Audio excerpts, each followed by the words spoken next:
Chapter 12 Old Promises. I silently stalked behind the white and pink mare through the dark hospital.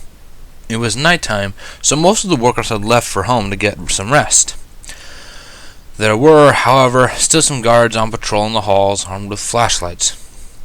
Nurse Redheart would always cautiously check each corner to see if there was anybody coming, and I would keep an eye out on our backs to make sure there weren't any dangers coming in from behind. We should have been much further than we were. Our target was on the 3rd floor, and we were still trying to climb up the stairs. Things would have been moving along much faster if I wasn't limping. According to Redheart, that brawl with the wooden man did much more than I had thought. My left leg was too sensitive at the moment for me to put my full weight on it, which resulted in me having to lean up against the wall to keep myself from falling. I still can't believe you talked me into this, Redheart hissed. Same here, I whispered back. I thought it would take a lot more to convince you to let me do this. We reached the door that connected the stairwell to the 3rd floor. Redheart carefully opened it, peered inside, and gave me the all-clear signal. Once inside, we were assaulted with another maze of hallways and doors, but the nurse expertly guided me through. I can't believe I'm doing this, Redheart continued. If we get caught, I could get fired. What will I do then? I'll have no job, no money. I'll starve to death. All those years of medical school would have gone to waste. Then don't get caught, I cut her off. She gave me a wild glare, daring me to say that again. Sorry. Look, if we get caught, I'll take the blame for it. How? Redheart asked incredulously. What can you possibly say that will make every pony believe that you are leading this party? I had to think about that one for a second. There were a few seconds of silence as we navigated through the halls before I came up with a solution. How's about you say I was chasing you around? With the reputation I have here, everyone should believe that story. You can pretend to be an innocent mare just walking around in the halls for no reason when suddenly you are being chased by the dreaded beast of the Everfree. Redheart paused for a second and turned her head to look at me. Really? You would do that for me? She asked with grateful eyes. Sure, I shrugged. Like I said, if you get caught and fired, you'll be left with nothing. I, on the other hand, already have nothing. What's the worst they could do to me? Put me down? I chuckled at my small joke, but the look in Rarity's eyes wasn't very reassuring. Let's just keep moving. We continued our walk in silence. Neither one of us knew what to say to break the silence until we came up on the last corner. Redheart peeked around the edge, and her ears shot up in alarm. Hunter, hide. I looked around wildly for a place to hide myself. There weren't very many things that could hide my figure. The only cover that provided the most protection was a potted plant, and even that could barely cover the bulk of my body. Where? I hissed. Redheart spun around and scanned the hallway. There! She pointed out one of the doors with her hooves. Go inside that room. It should be vacant. I'll try to distract the guard. Without wasting any time, I hobbled over to the door and stealthily sneaked inside. Before I closed the door, I could hear a male voice say, "Hey, Nurse Redheart, what are you doing up so late?" The room was plunged into total darkness. The rest of the conversation was muffled through the door. I felt around the room for the light switch. The familiar fear of the plastic switch soon fell upon my fingertips as they danced across the walls. With a soft click, the entire room was illuminated. The hospital room wasn't too different from mine. It had the same layout as mine as well. The bed was in the back, cabinets and counters lined the walls, basic medical equipment was scattered around the room, a mirror and sink was mounted on one side of the walls. The only difference that caught my attention was the window in the back. I mindlessly walked up to it, stuck in an odd trance. Something about the darkness from on the other side of the glass beckoned me, asking me to look upon it through the barrier. It was hard to see anything at first. It took my mind a few seconds to ignore the translucent reflection staring back at me in the window. The picture of Ponyville in the dead of night struck me as beautiful for some odd reason. It was hard to describe why or how, but being in this room, looking out of the 3rd floor window, made the whole town look so normal. After weeks of hiding from this very town out of fear, all the scary thoughts just melted away. A shadow darted somewhere in my field of vision, but when I looked at where the oddity occurred, there was nothing out of the ordinary, so I shrugged it off. My mind drifted back to the inhabitants of the sleeping village. I wondered what they were dreaming about. Did they have dreams in the same way humans did? It was an odd question to think about, but when I really thought about it, it seemed fairly legitimate. What did ponies dream of? What did they have nightmares of? What were those who weren't asleep doing? There is a great deal of questions roaming around in your mind, the voice commented. Yeah. I continued to stare off into the maze of buildings and imagined myself out there in the daytime with the ponies. No conflict, no chases, just the ponies and I, walking around in peace and harmony, as there was nothing different between us. It's not fair, really, I finally said. What? The fact that they think of me as a monster, I answered in a solemn tone. I mean, I can see why they would think some of those things about me. I can see how they would think that I, a creature so alien to them, would attack them. I can even see why Applejack and Rarity are angry with me. They're probably just scared for their siblings' well-being. Heck, if a strange creature invaded my hometown and was seen with Tanner or Brandon, I'd probably be spooked myself, even to the point of lashing out against the creature. But no one ever remembers that there are always two parts of a story. It's a fatal flaw that most humans and apparently ponies share. There's always the villain's side of the story that no one ever seems to care about. Society thinks he's evil, so that's what he is. Eventually, that's what he becomes in the history books. Evil. Is there a reason for this sudden burst of philosophical thoughts? The voice asked. I sighed and rested my elbows on the windowsill. I don't know. My mind wanders sometimes. Yes, we can tell. I stared back into the silent town and began daydreaming once more. What if the ponies are trying to think about this through my perspective? Fluttershy, Lyra, and Scootaloo seem to have, but why not the others? I glanced back around the room, and my eyes fell upon the mirror and sink. It had been a while since I had seen myself. My translucent reflection in the window didn't count. I needed something more opaque. I quickly covered the distance between the window and the mirror and gazed at my reflection. Dang, was all I could say. It was no wonder the ponies thought so poorly of me. I was a complete mess. Though the course pushed and healed my flesh wounds, it did nothing in healing the tears in my clothing. My jeans still had in the hole in my right knee and were torn up on the left shin where that timberwolf bit me. My gray t-shirt was torn and blood-stained. The same could be said for my dark blue jacket, which was also slightly singed on the left sleeve from my first encounter with Spike. With my arms down to my side, the jacket sleeve stretched down past my palms, revealing only my fingers. A thin strip of gauze was wrapped around my head. When I ran my fingers around the strip, I discovered a square of some cloth-like substance. It was then that I could dully feel a pulsing headache. The doctors must have patched me up. A memory resurfaced in my mind, and I found myself kneeling on the ground and rolling up my left jean sleeve. A layer of gauze was wrapped completely around my shin. I could spot a few splotches of crimson here and there, and recalled a hazy image of the wooden man. I stood back up and stared at the mirror. The figure staring back at me would have been so alien to me many weeks ago. Gone was the innocent and reserved senior who excelled in academics. Gone was the 18-year-old, I had forgotten that I had missed my own birthday in the woods, who found comfort in crowds solely for the feeling of as being a part of something bigger. Gone was the child inside the man who looked to others for guidance. The man staring back at me was different than I last remembered. Now he was a blood-stained and beaten survivor. Now he was a paranoid man who would never look at a crowd the same way again. Now stood a man who had made decisions on his own and was still alive. I smiled and pulled up my hood. The hood cast an intimidating shadow across my face with the light in the background. Now, before my very eyes, was the monster that the ponies feared so much. I had to admit that it was rather ridiculous that they would ever find me intimidating. Mr. Gray? I snapped back into reality and turned towards the direction of the voice. Nurse Redheart was standing in the doorway. What are you doing? I chuckled, partially due to embarrassment, and pulled my hood down. Oh, nothing. Just thinking. The answer seemed to satisfy the nurse.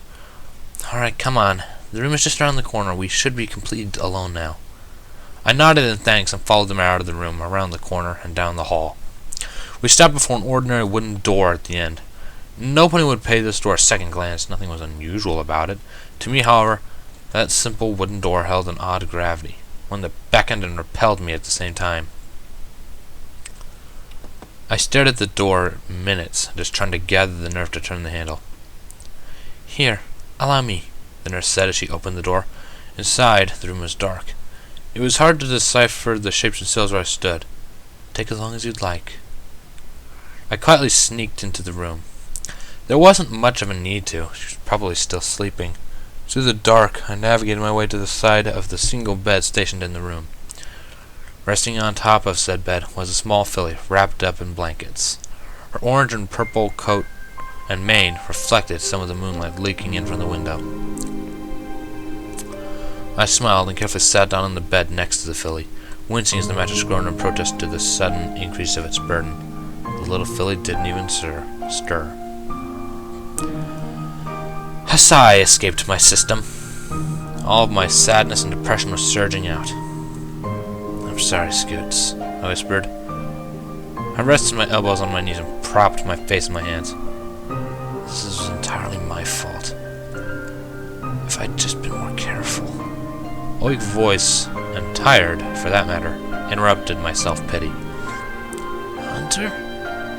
I glanced at the little Pegasus, who was staring back with tired purple eyes. Scootaloo? I asked dumbly. You're supposed to be asleep. I couldn't, she yawned. I'm not tired. She looked me over in confusion. What are you doing here? Aren't you supposed to be in the Everfree Forest? No, I chuckled. Not exactly. I'm actually supposed to be under some anesthetics down in the basement. What? You got caught? Scootaloo cried out. Hey, quiet. I hushed as I covered her mouth with my hand. I cast a furtive glance at the door where Nurse Redheart was waiting. Don't be hollering like that, you'll alert security. What happened? The filly asked as soon as I removed my hand from her mouth. Did you escape? Not exactly. It's kind of complicated, I explained. Enough about me, though. What about you? You feeling any better? Scootaloo nodded her head. Yeah. The doctor said I should be able to leave in a couple of days. The filly gave a chuckle. I guess I'm going to have to take a late on that school project. Yeah, I chuckled. Say, how's that project of yours coming along anyway? It's really cool, the filly exclaimed. I got a bunch of cool drawings of you when you were sleeping on that cool throne.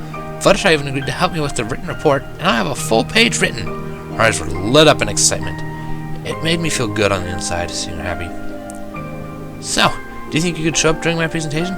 That'd make it even cooler. An uncomfortable silence followed after a question. My smile was gone, and I hid myself behind an emotionless mask. Scoots, I said in a solemn tone. I would love to, but I don't think I could make it. Things are a bit hectic for me at the moment. And I'm not sure if... My voice trailed off, leaving my last words hanging in the air. You're not sure if what? The filly asked. I was suddenly glad it was a dark room. I'd hate myself if Scootaloo saw any of the tears rolling down my cheeks. Nothing, I waved off. If I can, then I'll try, but I'm not making any promises. Oh, Scootaloo said. There was a hint of depression in her voice. Okay, that's alright, I guess.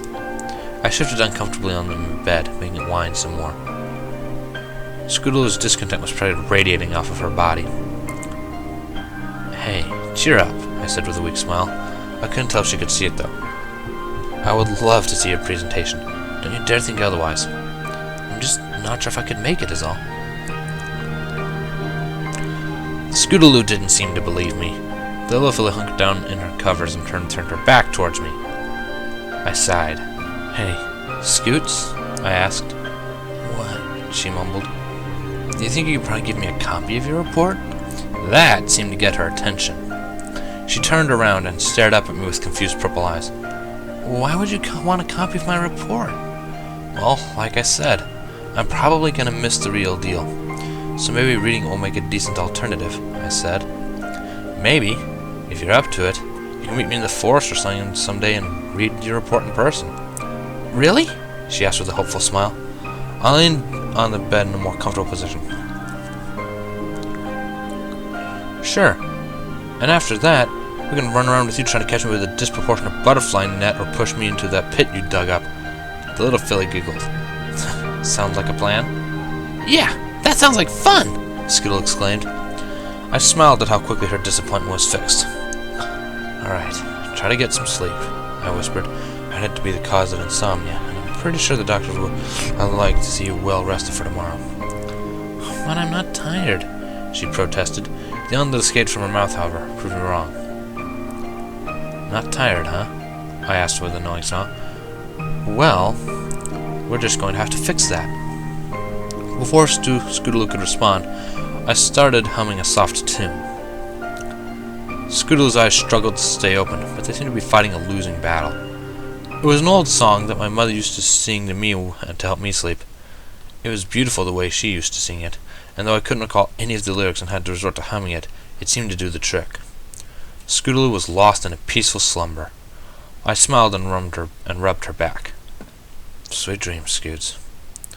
I carefully stood back up and drifted over to the door where Redheart was patiently waiting. Are you all set? She asked. I nodded in response. Okay, we should be able to make it back to your room without any troubles, she said as we walked down the hall. All we need to do is... Dong! A frying pan smacked into the back of Redheart's head. The nurse took a few wobbly steps forward and then collapsed into a heap on the sterile floor. I stared dumbly at the frying pan that turned in a green aura, unsure of how to respond. Psst! Hunter! A hushed voice hissed. My eyes, however, were still transfixed on the floating anomaly before me. Hunter! It tried again. This time it caught my attention. Over here! The frying pan, along with my eyes, drifted lazily to one of the hospital rooms, which door was left ajar. A Minchkin unicorn stepped out of the shadows. Her golden eyes scanned the halls, looking for prey. Her expression was the most serious I had ever seen on a pony before. That was close, Lyra said. Come on, Hunter, before more of them show up. Wait. I shook my head. Lyra! What the heck are you doing here? I'm busting you out, she announced. I haven't met too much resistance so far. If the guards downstairs are still unconscious, then I'm pretty sure we'll have a safe road out. She turned and started walking towards the stairwell. Now, if you'll follow... Hold on a minute, I said. I grabbed her tail and pulled her back. Did you do this to Redheart? I asked, gesturing towards the unconscious mirror. Well, yeah, why? She was your captor, wasn't she? My open palm abruptly flew up to my face. I took in a deep breath. Lyra, I said in a calm voice, Nurse Redheart was not trying to capture me. She was doing me a favor. She brought me up here so I could check on a certain pony, and then she was going to take me back to my room. That was our deal. Lyra glanced at the nurse and shrugged. Well, things change. Now come on, before security shows up. The woman got behind me and poked me with her horn. I jumped from the contact. Aye! Okay, I'm going. But what are we going to do about Nurse Redheart? She risked her job doing this favor for me. The doctors probably won't figure out that she helped you, Lyra explained. Besides, we're on the 3rd floor, and you're supposed to be in the basement. She continued to push me down the hall. When we reached the door to the stairwell, I was met with 2 more surprises. Hey, you found him, Sweetie Belle explained. I told you he would be up here, Applebloom remarked. Nuh-uh, yeah-huh.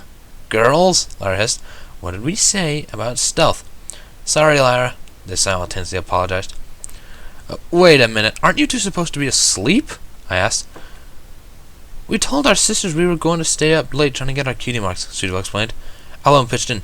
Yeah, we're going to get our cutie marks as jailbreakers, or whatever the correct term is. I was utterly dumbstruck. My mouth hung agape while my mind was in a state of breakdown. I craned my head to face Lyra and asked, What are you teaching these kids? She only shrugged in response and continued to poke me through the door. I could not believe what we were doing. This was practically a freaking jailbreak, as if I wasn't already in enough trouble with the ponies. When tomorrow rolled around and their favorite human was missing, I didn't even want to think about what they might do to me. Despite how unsettling it was, I had to give the mare and filly some props for getting it this far. By the time we had reached the first floor, I had already counted 3 unconscious guards, and they were only armed with a floating frying pan from what I could tell. I was surprised, well, shocked, really, to find the mare at the front desk unconscious with a little dart protruding out of her neck. "Just how did you do all of this?" I asked. "Jailbreak now, questions later," Lyra said while casting glances behind us to make sure we weren't being followed. "Are we all clear up front, girls?" "I ain't seeing anything," Appleman answered from the lobby. "We're all clear. Just gotta walk out the front door and we're home free." Perfect. I absentmindedly followed my rescuers, through the lobby. I suppose I should have been happy, or at least excited, but my thoughts were still on the 3rd floor. Things were moving too fast for me. We walked out the front door and entered the frigid night outside. It took my body some time to readjust to the dramatic change in temperature, but the pony seemed completely unfazed. I figured that was just one of the perks for having fur covering your body. Appleman and Sweetie Belle got ahead of us to scout for any potential threats that would raise the alarm. Lyra and I stayed close to the buildings, mostly in the alleys whenever they came around. We were about to cross a wide street when Lyra stopped us. "How's your leg?" she asked. It's been better," I answered. "Why?" Lyra turned her head around the corner. "There are a few lights on in some of the houses, which means some ponies are still awake. We have to cross the street to get to our destination, and if you walk as slow as you have been, you might get caught." I walked to the edge of the alley and surveyed the street. There were definitely still ponies awake, which was odd considering the hour. I had poor depth perception, but I could still tell that crossing this particular street wouldn't be as quick as the others for me. Unless, of course, I ran. But with the pain I felt in my leg just by walking, I wasn't sure if I could make it quietly. "Are we going straight across?" I asked, formulating a plan in my head. Yeah. Once we cross the street, the rest of our trip should be a breeze." "A breeze, eh?" I thought of many different scenarios of how to cross the street in my head, along with the possible outcomes. I could try getting flat on my stomach and crawling across. That would make me smaller and harder to spot, but at the same time I would be out there longer, and I'd have to use my leg more than if I were to just walk. Walking was the middle ground. I would be able to make it across with an average walking speed, which would be much faster than crawling, but I'd be easier to spot. If I ran, I'd be exerting a lot of energy on my leg, which could possibly lead to more severe pain in the long run. But at the same time, I would cross the street faster, making a smaller window of time for the ponies to spot me, and everything was supposed to be smooth sailing after that. "I'm going to hate myself for this later," I grumbled. I lowered myself into a runner's stance. What are you—" I didn't hear the rest of Lyra's question. I was busy sprinting across the open street. The nerves in my left leg caught on fire with each pounding step I took on it. My body threatened to collapse in pain about halfway across. The cold air snipped at my face as I ran, giving me a conflicting deal of temperatures. When the end of the street was merely a few steps away, I leaped into the alley. It seemed a bit overly dramatic when I thought back about it, but at the time I was only trying to cover the distance without hurting my leg anymore. I landed inside the alley and rolled to prevent myself from crashing. I lay on the hard ground, clutching at my throbbing leg and silently screaming my pain, silently. When the world stopped spinning, Lyra appeared above me and looked down with worry. "Oh my gosh, Hunter, are you okay?" "Yeah," I breathed. My face was still contorted with pain as I lay there. "Yeah, I'm good. Just a little pain." I carefully stood up, using the nearby wall as a support. "Come on. Time's a-wasting." I took one step forward and with my left foot and immediately crumpled. "I lied!" I exclaimed. "Oh, sweet mercy, that hurts!" I knelt down and tried to cradle my wounded leg. Ragged inhales barely kept me conscious. Lyra rushed to my side and tried to steady me. "How much longer do we have to go?" I asked through clenched teeth. "Not too far," Lyra answered. "But you'll never make it on that leg." She paused, trying to formulate a plan that would help us in our predicament. While we waited there, Appleboom and Sweetie Belle rejoined our group and told us it was safe to run back to our destination. When they arrived, they were curious about my condition, and Lyra explained to them that I had hurt my leg. The entire time I was surveying the alley, trying to come up with a way to get me back up and running, so to speak. "I got it!" Appleboom exclaimed. All eyes were directed at her. "We can use that wagon we put on Scootaloo's scooter. Then we can pull you the rest of the way to Lyra's place." Lyra and Sweetie Belle nodded in agreement. I, however, was still processing the last part of her statement. So, we're not going into the Everfree Forest? I asked. Well, that was the plan originally, Lyra said, but getting you there would be too much of a hassle. Plus, my place is closer. Why do you ask? Did you want to go back to the forest? Scarring mental images flashed in my mind. I saw the wooden man, whose eyes were wild with murderous instinct. I could hear a madman's laughter echoing in my ears. Memories of freezing nights in a stone-cold fortress with little to eat resurfaced. No, thanks, I whispered. Right, Lyra said, oblivious to the far look in my eyes. She turned to the fillies. You two get to that wagon. Be quick, too. I want to make it to my place soon. Apple and Sweetie Belle saluted and took off. With Lyra's help, I managed to prop my back against the wall, relax, and take in the colorful scenery of the alley. So, why are we going to your place? I asked. Other than the obvious reasons, of course. I mean, you guys could easily dump me somewhere in the forest if you wanted to. Well, yeah, we could, but we wanted to make sure you were A-OK before we released you, Lyra said. Her choice of the word released made me feel uncomfortable, but I decided not to make a rant over it. Also, there's somebody waiting there who wants to see you. Really? Who? You'll see when we get there, she explained. She's been wanting to talk to you in private for a while, but with all the complications, she hasn't really had the chance. I nodded, knowing full well what the complications were. I was intrigued as to who this mystery pony was, despite the red flags my mind was throwing up. She is keeping secrets, the voice said. She doesn't trust you. She's leading you into a trap. Do not fall for it. You can be very paranoid at times. Did you know that? I thought in response. I don't think Lyra's going to go back on her promise. So you are willing to put yourself wholly at this pony's mercy because of something she promised? I guess so, I answered. Lyra gave me an odd look. You guess what? Nothing, I replied. I was just thinking out loud. The unicorn seemed to buy my cover for the moment. I feared that I wouldn't be able to hide the voice in my head forever.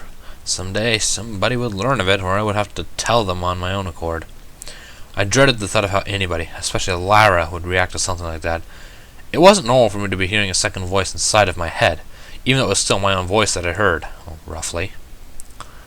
We waited in silence for a few more minutes before the sound of plastic wheels moving across the dirt filled the air.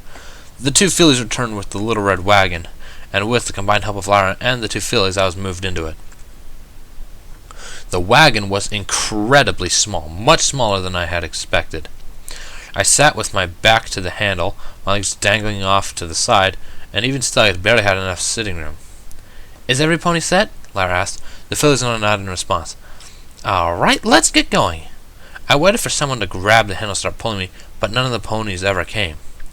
Instead, a faint green light shined around the handle, and the cart started pulling itself. I stared at the glowing handle, mesmerized by the phenomenon, and looked to the others for answers. They seemed unfazed by the oddity that was happening right next to them. The only thing that struck me as strange of them was that Lyra's horn was glowing with the same color as the handle. My mind locked down as I tried to think of a logical explanation for what was happening when I remembered something that the doctor said. He said I was resistant to magic. At the time, I thought he was just, well, honestly, I didn't know where he was going with that. It didn't make any sense. Magic was just impossible. Then again, so are most of the other things I'd encountered since I came to this messed up world. Why should things start making sense now? Still, I refused to believe that every strange thing that happened with the unicorns had to do with magic. There's some fancy, schmancy scientific reason for all of it, right? Here we are, Lyra announced as we approached one of the houses. Home sweet home. When we approached the front door, Apple and Sweetie Belle rushed inside, saying something about cutie marks. Lyra helped me out of the miniature wagon and helped me limp inside. Bon Bon, I'm back, she called, and I brought Hunter with me, too. Just a minute, a voice called back. The house looked pretty good on the inside, in my opinion. When we entered through the door, we were immediately in the living area. There was a staircase on the right side that led to the second floor, which was guarded by a wooden rail to prevent anyone from falling. In the living room, a green couch rested against the quasi-wall that the staircase made. Apple Bloom and Sweetie Belle were having a conversation around the rectangular wooden coffee table that stood before the couch. 2 chairs, both the same color as the couch, sat on the opposite side of the room, facing the middle, and had one of those old record players in the middle. Various paintings were mounted on the walls. For the most part, they depicted scenes of green plains and beautiful mountain ranges, but there were some paintings of ponies who I could only assume were important. The entrance to the kitchen area was directly across from the room. I could see the yellow tiled floor from the front. The sweet aroma of baked goods wafted into the living room. My mouth watered as I smelled the perfume of chocolate chip cookies and brownies. 2 mares walked through the door. One a very familiar yellow Pegasus, much to my surprise, and the other a mare with a cream-colored coat and a blue curly mane with a bright pink strip. "It's good to finally meet you, Hunter," the cream-colored mare said. "Lyra told me a lot." Her body went rigid, and her vibrant light blue eyes locked to my figure. I watched as they were slowly filled with confusion, and then to shock, and finally ending with fear. "It's the monster!" she cried, retreating back a few steps. "Somebody call for help! The monster is in my house!" Her head darted around wildly for an exit. Immense green blurs zoomed past me and tackled the mare. The 2 colors clashed and rolled around on the floor. Fluttershy, the other 2 fillies, and I watched as I tried to subdue the mystery pony. Bits and pieces of conversations could be heard in the mangled mess of mares, but they were too infrequent and distorted to make out any rational words. The fracas was eventually ended with Lyra managing to pin down the other mare on the ground.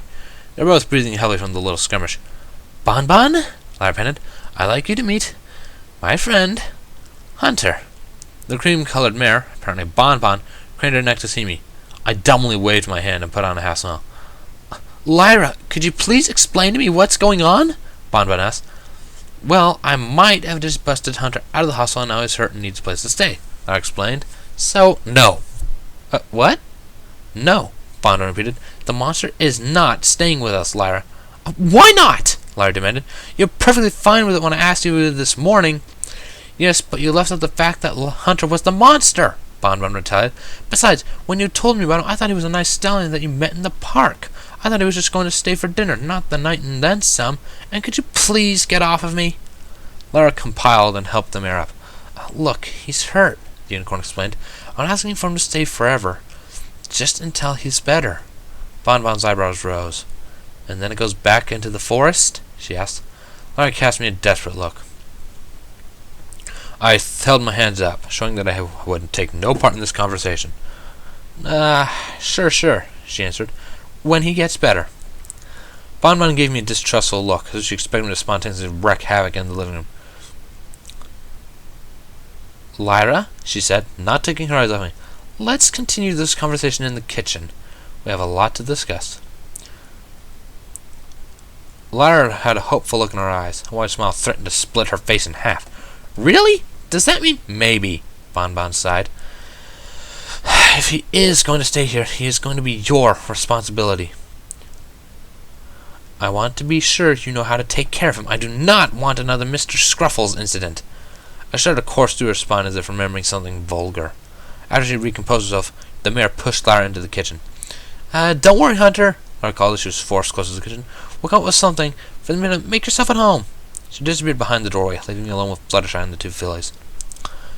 My leg was becoming tired of standing around, and I decided the best place to rest would be on the couch. I tested my left leg by putting some weight on it. I felt as if it had healed exceptionally at first, but when I started walking on it, I had a horrible limp. My face heated up with embarrassment as the 3 pairs of eyes watching me stagger to the couch. I must have looked pitiful because Fluttershy flipped next to me and tried to help me walk. I always asked her to leave me be so I could save some of my pride, but to be honest, I didn't think I had anything left to be prideful about. To the ponies, I was simply a wounded animal. I felt angry as Fluttershy and I drew closer to the couch, but I didn't know why. Her gesture was simply an act of kindness, nothing more, nothing less. There's no reason to be upset. She saw my weakness and tried to assist me. Even though I knew all of this at the time, why was I upset? Was it because I felt as if help had made me look inferior? Was it because I felt as if I should have been a better representative of the human race? Or could it have been for a darker reason? Gently now, Fluttershy cooed as she helped me sit. I thanked her and propped my leg up on the coffee table. Yellow Pegasus nodded and sat down in the empty space next to me. Apple Bloom and Sweetie Belle departed, saying that they had to get home and in bed before their sisters woke up. Despite my many attempts to relax, I felt extremely uncomfortable being alone with Fluttershy. I had to get something off of my chest, something that I had been meaning to say for a while. I'm sorry, I said. 2 words. Just 2 words was all I said. I knew they weren't sufficient enough to explain how I truly felt, but when I tried to say more, the words caught in my throat. About what? I was afraid she would ask that. I sighed and prepared to unleash all of my sorrows. I'm sorry about what happened on that first night. I'm sorry about the way I acted. I shook my head in an attempt to dispel the mental pictures in my head. I shouldn't have done that. Shh, Fluttershy whispered. I was verging on tears right now, tears of humiliation. I didn't cry, however. No, I was not about to let myself do that in front of her. Fluttershy stroked my arm with a soft voice, said, It's okay. It's okay. No, it's not okay, I snapped. I shook my head harder as more vivid mental pictures of that first night resurfaced. That accursed image of the Yellow Pegasus crying underneath me as the hatchet cut into her mane would pop up every time I closed my eyes. I almost killed you! If anything, that's the opposite of okay. If I had listened to that voice... What voice? Fluttershy asked. You idiot! The voice raged inside of my head. How could you let something like that slip? How could you betray us? A fierce headache threatened to crack my skull. I winced in agony and brought my hands to each side of my head to compress the pain. Hunter, what's wrong? Nothing. The voice and I said in unison. The headache dissipated, leaving me to think freely again. Nothing, I repeated as I shook my head again. She couldn't know of the voice inside my head. Nobody could know, whether they be human or pony, or anything in between. I tried to change the subject to something else that had been bothering me. I have a question for you. I paused for a second, trying to word what I was about to say in my head before speaking. Why are you so kind to me when your friends are not? If anything, you should be the one angriest with me because of what happened. Fluttershy actually smiled at my question. Well, on the first night that you came to Ponyville Land, well, you know. I nodded. When you, attacked me and then paused, I looked up and saw your eyes. Our eyes locked together as I listened to her speak. I saw fear in your eyes, like a frightened little animal. I could also see the sadness, anger, and pain. When I saw that, I realized there was much more to you than what Twilight was saying, but I was too afraid to point it out at the time. She gave a weak smile to prove her innocence, and its contagiousness forced a small smile out of me as well. The next day, we went to warn Zecora about you, she continued. I was still a bit shaken about what happened the other night, and was startled when you ran into me. I blushed as I remembered that day. That look was still in your eyes, even when we were falling. I don't remember very much about what happened when we hit the ground. There was a kind voice, very close to yours, and something bitter was in my throat. The next thing I knew, I was in Zecora's bed. She hesitated. Was that you who helped me? I nodded with a weak smile tugging on my lips. I listened intently as the Pegasus told her tale, nodding and smiling whenever it seemed necessary. She told me of the aftermath of my first visit, of how all of the ponies were spooked about the beast of the Evergreen Forest that attacked them the night prior. The mayor had declared me a menace to society and said that I should be captured as soon as possible for the safety and well-being of the ponies. Talia Spark was in charge of organizing the movement against me. She found no resistance against the cause. Every pony in the town was ready to see me fall, until that fateful day when I decided to eavesdrop on the town meeting. Up until then, none of the ponies ever thought that I, the monster, could have been good, save for Fluttershy, of course. Unfortunately, the timid Pegasus was too afraid to speak up for me. Then Lyra and Zecora came back into town, trying to convince the crowds that I was not evil. Though they received ridicule rather than support, they did plant a small seed of doubt in the ponies' minds. It was enough for Fluttershy to start talking about me. She met up with Zecora frequently, often pretending to be sick at home, and learned whatever she could about me. She was also more than willing to provide the information she gathered about me as well. She learned that I was going to be stalking the field trip thanks to a tip courtesy of Zecora, and decided to attend in hopes of seeing me again. When the Timberwolves attacked, she left to find me. Apparently we had just missed each other. When Zecora told her of the plan we threw together, and she learned that Six Foals and I had disappeared, she was horrified. So horrified, in fact, that she, Zecora, and Lyra searched for us and ever before us the next day. Once again, we seemed to have just missed each other. News of my capture had spread quickly in the town, and they were quick to pick up on it. Together, they collaborated on a plan to bust me out. Fluttershy would check on me in the hospital and tell the others of my condition. When she deemed me fit for travel, she would tell Lyra, who in turn would gather some help and bust me out. Lyra was then supposed to bring me to Zecora, who would harbor me while the other two would try to persuade Ponyville into believing that there was good in me. Once it was relatively safe, I would then be brought into Ponyville and, hopefully, be accepted. That is quite the story, I concluded after a few seconds of silence. And very informative, too. Thanks for telling me that. Yes! Fluttershy and I turned our attention to the kitchen where the excited voice came from. Lyra bounded into the room with a wide smile on her face. She bounced around the room happily before jumping next to me on the couch. Bonbon walked in soon after in a much calmer demeanor. The mare looked worn out as she dragged herself into the room and climbed onto one of the chairs. The green-colored mare let out a deep sigh. "All right, Hunter Grey," she said. I was somewhat surprised that she was calling me by my name. After a long and tedious discussion, Lyra and I have decided, she lowered her head in defeat, that you can stay for the time being. "Ah, yeah!" Lyra exclaimed. "But I expect you to behave yourself," Bonbon added. "I swear, if I have to pick up any droppings of—" Hey, I interrupted, holding my hands in defense. "Just point me to the restroom, and we'll be good in that field." Bonbon nodded tiredly and hopped off the chair. "All right, then, every pony, let's get to bed. It's 3 in the morning, and I have a busy day tomorrow." She turned to Fluttershy. "No offense, Fluttershy, but I think it's time you head home now." "I understand," the Pegasus nodded. "Besides, I hate to be a burden. Goodbye, Hunter."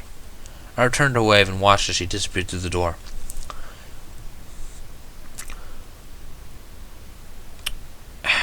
Bonbon trotted up the stairs to the second floor, most likely to her bedroom.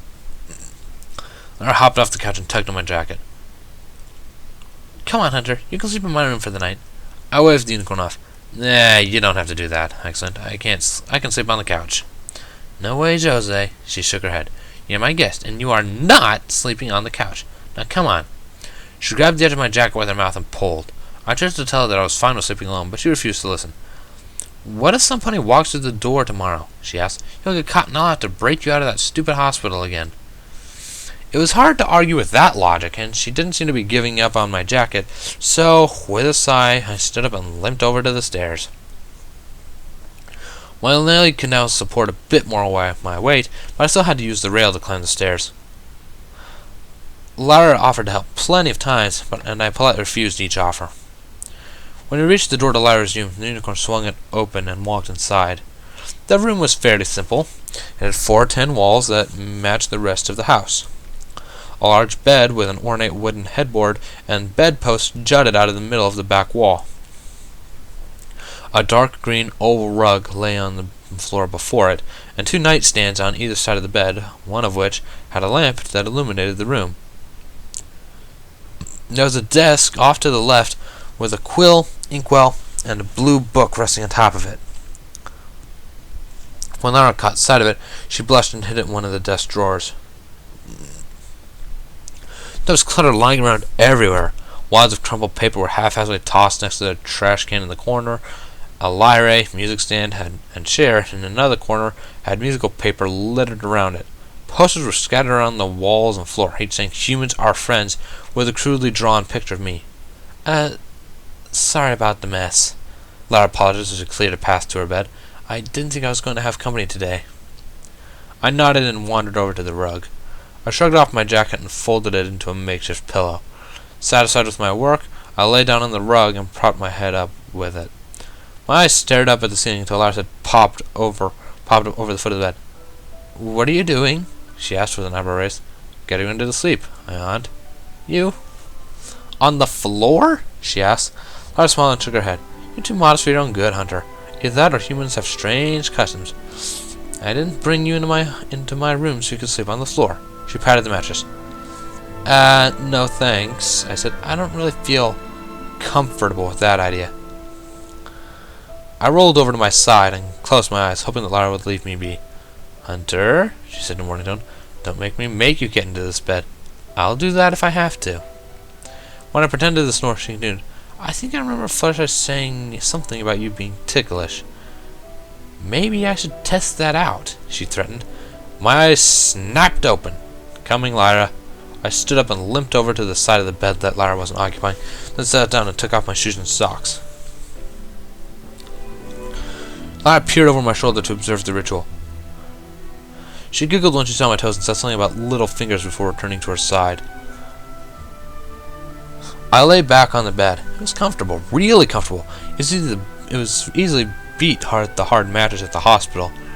The pillow was perfect, not too soft and not too firm. It was perfectly in the middle so that it felt like I was resting my head on a cloud. "Lyra?" I called. I'm barely audible. "Huh?" escaped the mare as she acknowledged me. Just as a fair warning, I tend to toss a bit in my sleep. Lyra gave a deep yawn. "I'll keep that in mind. Good night, Hunter." With a soft click, the room was plunged into darkness. I smiled. "Good night, Lyra. Sweet dreams."